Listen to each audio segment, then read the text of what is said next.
ನಮಸ್ಕಾರ ವೀಕ್ಷಕರೇ, ಎಲ್ಲರಿಗೂ ಕುಸುಮ್ ಕಿಚನ್ಗೆ ಸ್ವಾಗತ. ಇವತ್ತು ನಾನು ನಿಮಗೆ ಉತ್ತರ ಕರ್ನಾಟಕ ಸ್ಪೆಷಲ್ ಮೊಳಕೆ ಬರಿಸಿದ ಮಡಕೆ ಕಾಳು ಪಲ್ಯ ಹೇಗೆ ಮಾಡೋದು ಅಂತ ಹೇಳ್ತೀನಿ. ನೋಡಿ ಈಗ ನಾನು ಮಡಕೆ ಕಾಳನ್ನ ಮೊಳಕೆ ಬರೆಸಿದ್ದೀನಿ. ಇದು ಬರೆಸೋದು ತುಂಬಾ ಈಸಿ. ಇದು ಫಸ್ಟ್ ನೀವು ಮಡಕೆ ಕಾಳನ್ನ ನೀರಲ್ಲಿ ಹಾಕಿ ಒಂದು ಬೆಳಿಗ್ಗೆ ನೆನೆ ಹಾಕಿದರೆ ಸಾಯಂಕಾಲ ತನಕ ನೀರಲ್ಲೇ ಇರಬೇಕು. ಆಮೇಲೆ ಅದನ್ನು ಒಂದು ಸ್ಟ್ರೈನರ್ ತೊಗೊರಿ. ಈ ಸ್ಟ್ರೈನರಲ್ಲಿ ನೀವು ಹಾಕಿಬಿಟ್ರೆ ಸ್ಟ್ರೈನರೆಲ್ಲ ನೀರೆಲ್ಲ ಬಸ್ಕೊಂಡು ಇದನ್ನು ಮಡಕೆ ಕಾಳು ಇದರಲ್ಲಿ ಹಾಕಿ ಮುಚ್ಚಿಟ್ಬಿಟ್ರೆ ರಾತ್ರಿ ನೀವು ಬೆಳಿಗ್ಗೆಗೆಲ್ಲ ಚೆನ್ನಾಗಿ ಮೊಳಕೆ ಬಂದಿರ್ತವೆ. ಬಟ್ಟೆಲಿ ಕಟ್ಟಬೇಕನ್ನೋ ಅವಶ್ಯಕತೆಯೇ ಇಲ್ಲ. ಈ ರೀತಿ ಮಾಡಿ ನೋಡಿರಿ ಎಷ್ಟು ಚೆನ್ನಾಗಿ ಮೊಳಕೆ ಬಂದಿದ್ದಾವೆ ಕಾಳಿವು. ಈ ಥರ ಜಾಳಿಗೆಯಲ್ಲೇ ನೀವು ಮೊಳಕೆ ಬರೆಸಿ ತುಂಬಾ ಚೆನ್ನಾಗಿ ಮೊಳಕೆ ಬರುತ್ತೆ. ನೋಡಿ ಕೆಳಗೆಲ್ಲ ಈ ಜಾಳಿಗೆಗೆಲ್ಲನೂ ಮೊಳಕೆ ಬಂದುಬಿಟ್ಟಿದ್ದಾವೆ. ಈ ರೀತಿ ಮೊಳಕೆ ಬರೆಸಿದ ಮೇಲೆ ಇದನ್ನು ಪಲ್ಯ ಹೇಗೆ ಮಾಡೋದು ಅಂತ ನಾನು ನಿಮ್ಗೆ ಹೇಳ್ತಾ ಇದ್ದೀನಿ. ಈ ಮೊಳಕೆ ಬರೆಸಿದ ಮಡಕೆ ಕಾಳು ಪಲ್ಯ ಮಾಡೋಕ್ಕೆ ಬೇಕಾಗುವ ಸಾಮಗ್ರಿಗಳು ನಾನಿಲ್ಲಿ ನೆನೆಸಿ ಮತ್ತು ಅದನ್ನು ಸೋಸಿ ಮೊಳಕೆ ಬರೆಸಿದ ಕಾಳು ತೊಗೊಂಡಿದ್ದೀನಿ, ಮಡಕೆ ಕಾಳು. ಮತ್ತು ಇದ್ರ ಜೊತೆಗೆ ನಾನಿಲ್ಲಿ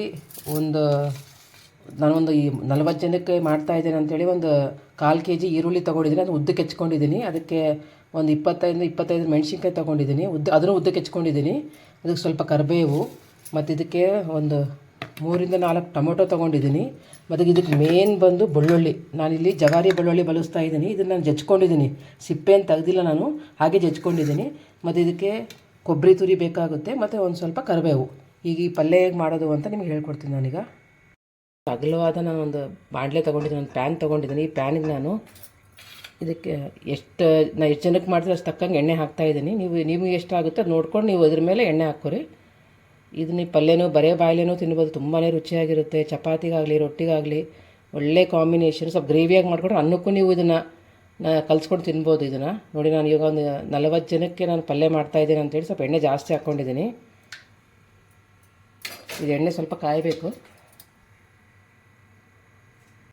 ನೋಡಿ, ಈಗ ಎಣ್ಣೆ ಕಾದಿದೆ. ಎಣ್ಣೆ ಕಾದ್ಮೇಲೆ ಇದಕ್ಕೆ ನಾನು ಸಾಸಿವೆ ಹಾಕ್ತಾಯಿದ್ದೀನಿ. ಸಾಸಿವೆ, ಜೀರಿಗೆ, ಒಂದು ಸ್ವಲ್ಪ ಇಂಗು,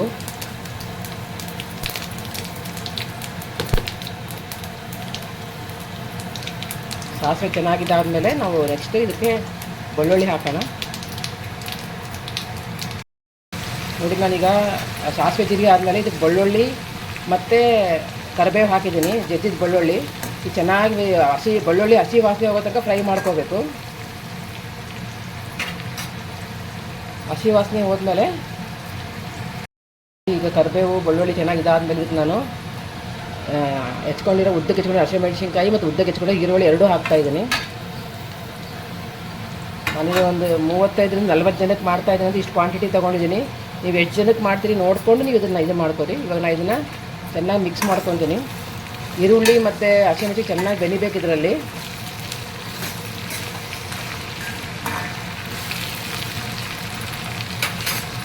ನಾನು ಇದಕ್ಕೆ ಸ್ವಲ್ಪ ಅರಿಶಿಣ ಪುಡಿ ಹಾಕ್ತಾಯಿದ್ದೀನಿ.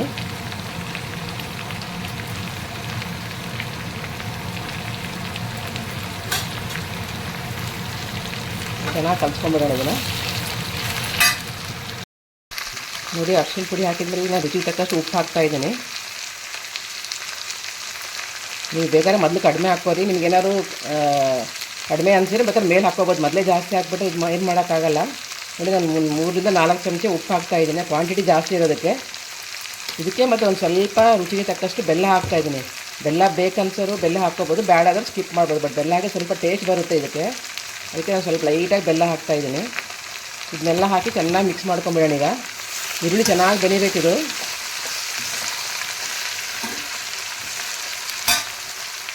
ನಾನು ಉಪ್ಪು, ಬೆಲ್ಲ, ಅರಿಶಿಣ ಪುಡಿ ಎಲ್ಲ ಚೆನ್ನಾಗಿ ಮಿಕ್ಸ್ ಮಾಡ್ಕೊಂಡಿದ್ದೀನಿ. ಇದನ್ನು ಸ್ವಲ್ಪ ಬೆನೆಯಾಗಿ ಬಿಡೋಣ ಒಂದು 5 ನಿಮಿಷದ ಕಾಲ. ಇದನ್ನು ಮುಚ್ಚಿ ನಾನು ಸಿಮ್ಮಲ್ಲಿ ಒಂದು 5 ನಿಮಿಷ ಚೆನ್ನಾಗಿ ಬೆನೆಸ್ತೀನಿ ಇದನ್ನು. ನೋಡಿ, 5 ನಿಮಿಷದ ಕಾಲ ನಾನು ಈರುಳ್ಳಿ ಹಾಕಿ ಮುಚ್ಚಿಟ್ಟಿದ್ದೆ, ತೆಗಿತಾ ಇದ್ದೀನಿ. ನೋಡಿ, ಈರುಳ್ಳಿ ಚೆನ್ನಾಗಿದೆ, ಬೆಂದಿದೆ. ಈಗ ಇದರ ಈರುಳ್ಳಿ ಹಾಕಿ ಮುಚ್ಚಿದ ಮೇಲೆ ಸ್ವಲ್ಪ ಸಿಮ್ಮಲ್ಲೇ ಇದು ಬೆನ್ಸ್ಕೊರಿ. ಈಗ ಈರುಳ್ಳಿ ಆಗಿದೆ. ಇದಕ್ಕೆ ನಾನು 3 ರಿಂದ 4 ಟೊಮೆಟೊ ಹೆಚ್ಕೊಂಡು ಇದನ್ನು ಹಾಕ್ತಾಯಿದ್ದೀನಿ.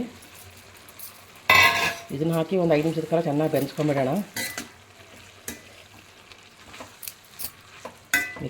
ಚೆನ್ನಾಗಿ ಮಿಕ್ಸ್ ಮಾಡಿ ಇದನ್ನು ಒಂದು 5 ನಿಮಿಷದ ಕಾಲ ಟೊಮೊಟೊ ಬೆನಿಬೇಕಲ್ವ, ಒಂದು 5 ನಿಮಿಷದ ಕಾಲ ಟೊಮೊಟೊ ಚೆನ್ನಾಗಿ ಬೆನ್ಸ್ಕೊಂಬಿಡೋಣ. ಟೊಮೊಟೊ ಹಾಕಿದ ಮೇಲೆ ಒಂದು 5 ನಿಮಿಷದ ಕಾಲ ಇದನ್ನು ಮುಚ್ಚಿ ಬೆನ್ಸ್ಕೊತಾ ಇದ್ದೀನಿ. ಈಗ ನೋಡಿ ಟೊಮೊಟೊ ಚೆನ್ನಾಗಿ ಬೆಂದಿದೆ. ತುಂಬಾ ಮ್ಯಾಶ್ ಆಗಬೇಕಂತೇನಿಲ್ಲ, ಸ್ವಲ್ಪ ಬೆಂದ್ರೂ ಸಾಕು. ಇನ್ನು ಸ್ವಲ್ಪ ಇನ್ನೊಂದು 2 ನಿಮಿಷ ಬೆಂದರೆ ಸಾಕು. ನೋಡಿ ಚೆನ್ನಾಗಿದೆ ಎಲ್ಲ. ಈಗ ನೋಡಿ ಟೊಮೊಟೊ ಎಲ್ಲ ಚೆನ್ನಾಗಿ ಬೆಂದಿದೆ. ಈರುಳ್ಳಿ, ಹಸಿಮೆಣ್ಸಿನ್ಕಾಯಿ ಎಲ್ಲನೂ ಚೆನ್ನಾಗಿ ಬಂದಿದೆ. ನಾನು ಈಗ ಮೊಳಕೆ ಬರ್ಸಿದ ಕಾಳಿದಾವಲ್ಲ, ಇದು ಹಾಕ್ತೀನಿ ನಾನೀಗ. ಸ್ವಲ್ಪ ಹಾಕಿ ಕಲಿಸ್ಕೊತಾ ಹೋಗ್ತೀನಿ. ಖಂಡಿತ ಟ್ರೈ ಮಾಡಿ, ತುಂಬಾ ರುಚಿಯಾಗಿರುತ್ತೆ. ನೀವು ಸ್ವಲ್ಪ ಗ್ರೇವಿ ಟೈಪ್ ಮಾಡಿಕೊಂಡ್ರೆ ಇದನ್ನು ಅನ್ನಕ್ಕೆ ಕೂಡ ನೀವು ತಿನ್ಬೋದು. ತುಂಬಾ ರುಚಿಯಾಗಿರುತ್ತೆ. ಈಗ ಚೆನ್ನಾಗಿ ಕಲಿಸ್ಕೊಂಡ್ಬಿಡ್ತೀನಿ ಇದನ್ನು. ನೋಡಿ ನೀಟಾಗಿ ನಾನೆಲ್ಲ ಪಲ್ಯ ಮಡಿಕೆ ಬರ್ಸಿದ ಮಡಿಕೆ ಕಾಳು ಹಾಕಿ ಚೆನ್ನಾಗಿ ಮಿಕ್ಸ್ ಮಾಡ್ಕೊಂಡ್ಬಿಟ್ಟಿದ್ದೀನಿ. ಇದೊಂದು 10 ನಿಮಿಷಕ್ಕೆ ಚೆನ್ನಾಗಿ ಬೆಂದ್ಸ್ಕೊಂಬಿಡೋಣ ಇದನ್ನು. ನಿಮ್ಗೆ ಬೇಕಾದರೆ ಸ್ವಲ್ಪ ಗ್ರೇವಿ ಬೇಕಾದರೆ ನೀರು ಹಾಕ್ಕೋಬೋದು. ಟೊಮೊಟೊ ಹಾಕಿದಾಗೆ ನೀರು ಹಾಕ್ಬೋದು.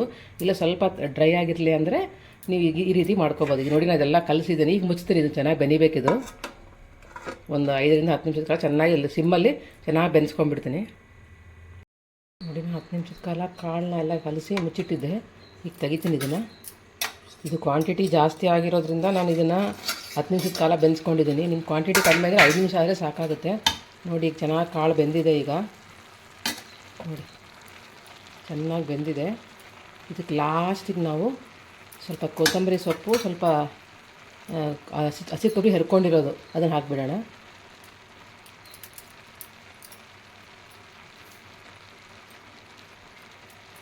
ಖಂಡಿತ ಟ್ರೈ ಮಾಡಿ, ತುಂಬಾ ರುಚಿಯಾಗಿರುತ್ತೆ. ನೋಡಿ ನಾನು ಕೊತ್ತಂಬರಿ ಸೊಪ್ಪು ಮತ್ತು ಈರುಳ್ಳಿದು ಒಣ ಹಸಿ ಕೊಬ್ಬರಿಯಿಂದ ಹೆರ್ಕೊಂಡಿರೋದನ್ನು ಹಾಕಿದ್ದೀನಿ. ಈಗ ಕೊತ್ತಂಬರಿ ಸೊಪ್ಪು ಹಸಿ ಕೊಬ್ಬರಿ ಹೆರ್ದಿದ್ದು ಹಾಕಿ ಚೆನ್ನಾಗಿ ಮಿಕ್ಸ್ ಮಾಡ್ಕೊಂಬಿಡೋಣ. ತುಂಬ ಹೊತ್ತೇನು ಕುದಿದು ಮನ್ಸೋದು ಬೇಡ, ಜಸ್ಟ್ ಮಿಕ್ಸ್ ಮಾಡಿ ಇಟ್ಬಿಟ್ರೆ ಪಲ್ಯ ರೆಡಿ ಆಗುತ್ತೆ.